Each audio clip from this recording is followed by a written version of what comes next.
Hey, it's Gage, and welcome to my stage. I'm shirtless because my light's on, and I had my sweatshirt on earlier, and even a t-shirt, and both were way too warm. So bear with the bare shoulders.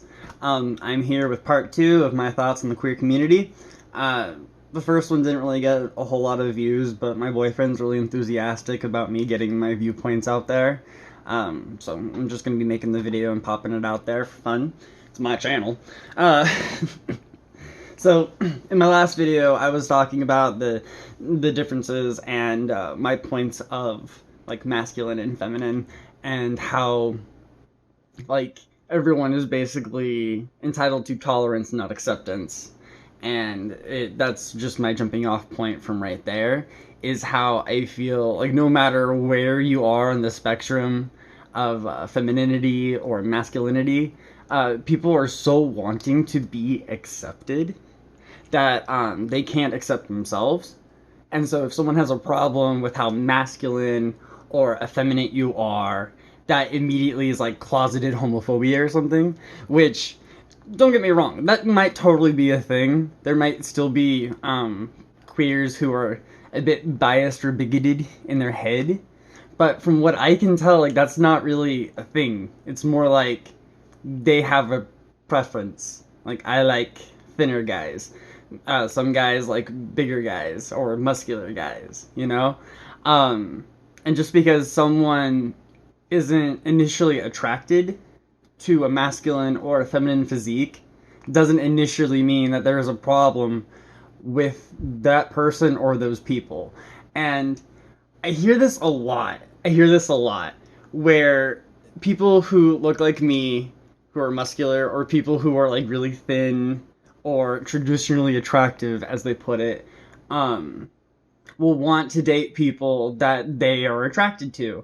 And then so when people that they're not attracted to, like try to hit on them or, just try to see, like shoot their shot and they get put down, well, that immediately means like you're an elitist and you have way too what's the word I'm looking for? Unrealistic expectations. When there's nothing wrong with not having unrealistic expectations, but having certain expectations. I take care of myself. I have nice skin. I work out. I want a partner that I feel is up to par with how I am. And again, don't get me wrong. There are many guys and girls who they look a certain way and they're into a completely other demographic of person. And so again, at the end of the day, like everyone's entitled to their own opinion, and like I said in the beginning, like tolerance, I don't really see it. I really don't see it. And I feel like a lot of people are just complaining, and it's just like making like this semblance of self where it's like, oh, I'm a certain way, so if you don't like me, that means there's a problem with you. When there's no problem with anyone. They don't like you. You don't like that they don't like you. Move along. There's no reason to go on a gallivanting parade about it.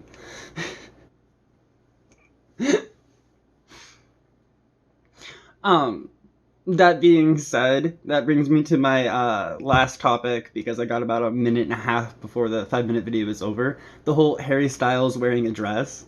So I just want to bring up how clothes are genderless and we put gender on them. And women have every kind of clothing from dress to literal boys sweatshirt. It is marketed as a boys sweatshirt for girls. So if a guy wants to wear a dress, just let the dude wear a dress. Who cares? But that being said, I really want to finish off with guys will be guys, girls will be girls, regardless of masculinity or femininity. And we need to start remembering that it's not about dead-ass acceptance and having to accept every person that exists around you, but remembering that we have to live in tolerance. So just because I'm not into someone doesn't mean that there is a problem with me because I'm not into them. But there's a lot of people out there that would like to think that because I don't agree with a certain person's lifestyle, then that means that there's just a huge problem with me. Before I go, don't get me wrong. There are some people out there that for some reason think that if they have a problem with a certain lifestyle, they don't just get to say something about it and have an opinion. No, they get to do that and then some. Bye, everyone. I hope that these 5-minute vids start kicking off. I'm gonna have to end it here because I'm starting to go past my 5 minutes.